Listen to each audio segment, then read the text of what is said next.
अस्सलामुअलैकुम नाज़रीन, मेहरान टीवी में भली कार मां मुबशर सोलंकी। सब खां पहिरीं हिकु नज़र हेडलाइन ते।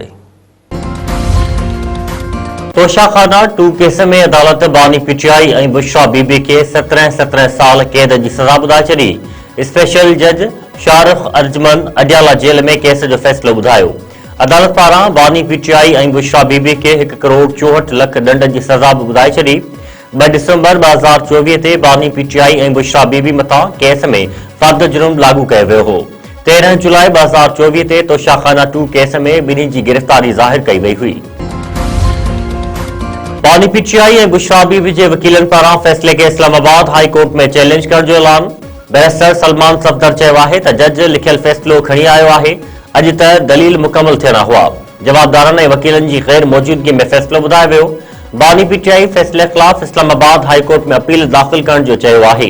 अडियाला जेल ॿाहिरां मीडिया सां ॻाल्हाईंदे बैरिस्टर सलमान सफ़दर चयो त अडियाला जेल में कॾहिं बि इंसाफ़ नाहे थियो।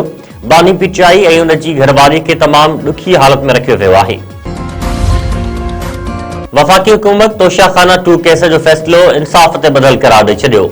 इतलात वारे वज़ीर अता तारड़ चयो आहे त फ्रॉड तहत तोहफ़नि जो घटि अघु लॻाए सरकार खे घटि रक़म ॾिनी पई। स्टेट के करोड़ों रुपयनि जो नुक़सान पहुचाए तोहफ़ा पाण वटि रखिया पिया। वफ़ाक़ी सलाहकार राणा सनाउल्लाह चयो आहे त तोशाखाना 2 केस में बानी पीटीआई ख़िलाफ़ पक्का सबूत मौजूद आहिनि।